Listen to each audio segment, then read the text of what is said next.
Okay, so Shudderbugs. Right, this is the new film from Johanna Putnam. Um, Johanna wrote and directed. It is produced by Johanna, Brennan Brooks, and Jamie Unruh. Eric Elterman took care of the music. Brennan Brooks also is on cinematography. Jamie Unruh edits the piece. Visual effects, we got Dan Bulwark, Dave Conte, and Milton Ladd. Okay, so our cast. Right now, Johanna Putnam, she plays Samantha Cole.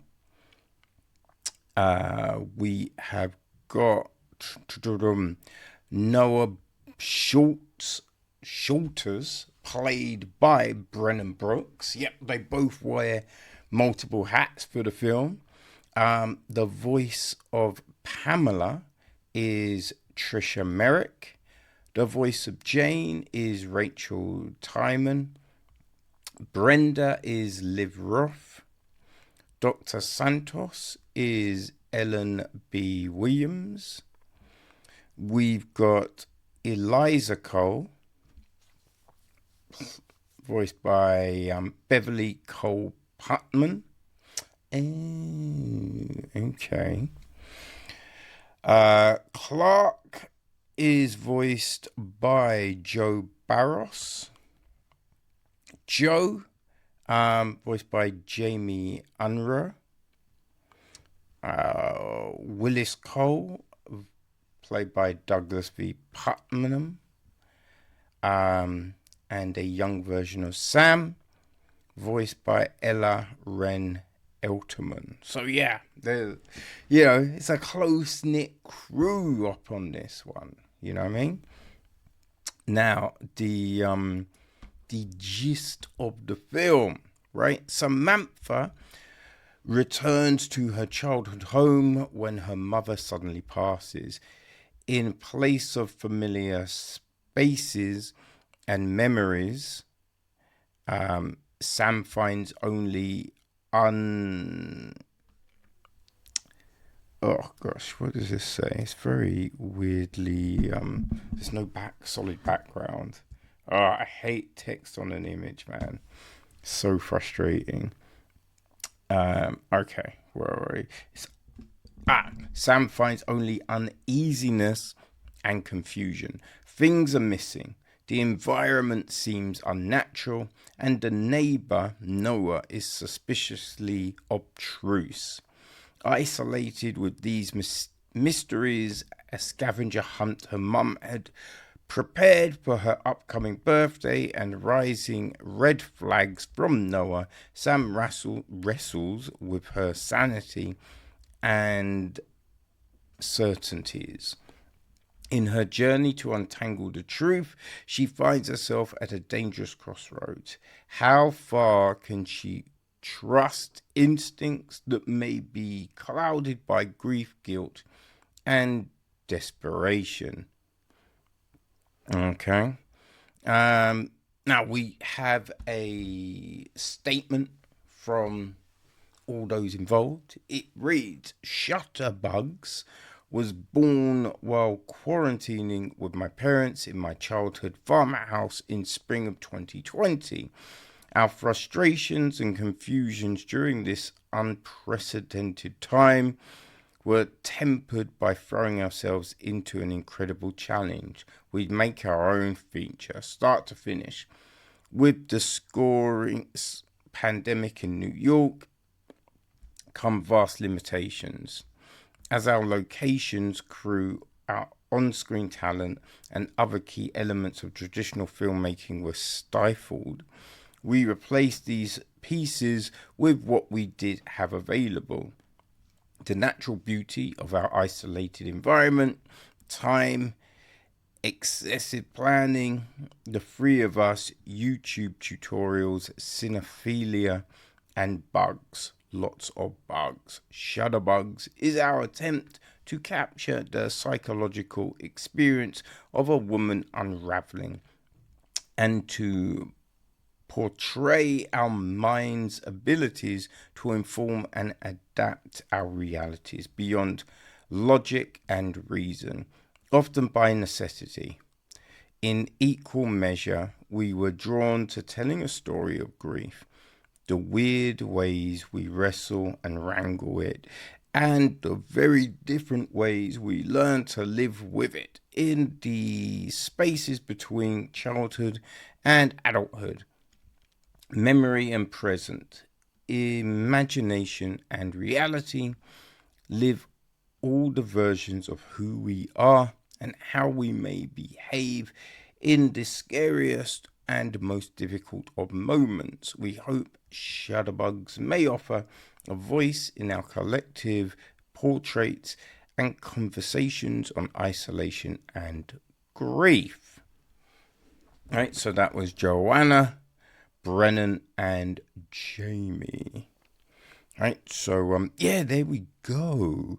This is the feature debut from Johanna, and you can see what they're trying to do with the film.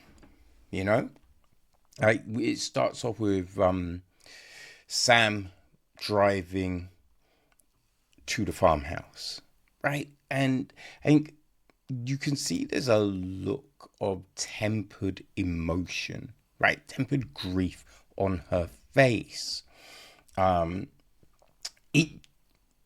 That's probably as much as we get in the film itself, right? I think the displays of emotion, I think, are more like you pull it more from, you know, the like the music of the scene and what's kind of obvious, rather than, you know, actual physical representations of that.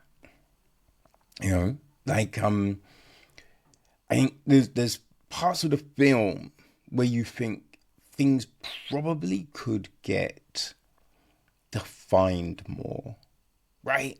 Like she's talking a lot on the phone. I feel it's to her sister. I want to say I can't, I'm not even sure, but we're only hearing one half of the conversation. Now, when you read the statement, I think that's probably because they couldn't work out how to do it. Being their first film, limited experience, you know, you can kind of understand, right? But I think it would have benefited from hearing both sides, you know? So we have that. And there's secrets in the film, but logically don't need to be secrets, right? Like, I don't know why someone wouldn't relay. There's a bit of information, you know, and we find it out at the end. And it's just like, why wouldn't you just say that? Like, that makes no sense not to say that thing. You know what I mean? Right? So it's there. And then we get like these assumptions, but it's just like a conversation fixes everything. And even with the grief, right? Because you can understand when, you know, when you're suffering from grief, there's things that we do that don't necessarily make any sense, right? But I think in the case of a conversation, certain things would still have been said because it's not out of the realms of, you know, interaction, right? If the questions would be very out there, very bizarre, very far reaching, then, you can get it. But these are simple things, right? Simple things. So it is a little bit odd for me anyway, right? That certain things aren't said straight away when asked. And kind of what the beef is between Sam and Noah, right? Because she does say they hung out as kids, not necessarily best friends, but you'd feel there'd be more cordiality in this initial, reunion, as it were, right? So, yeah, they're the things like, shot wise, the film, it looks good. It looks, it works. It's fine. All of that. Right? There's one weird moment of dancing where obviously the music we are hearing can't be the music she's dancing to because it doesn't fit, right? The dancing, the actions are too more high tempo than what the song is. So you would just be like, wait, who would be dancing like that to that song? Right? No, that doesn't make any sense, right? So we do have that. There was another thing that happened in the film, right?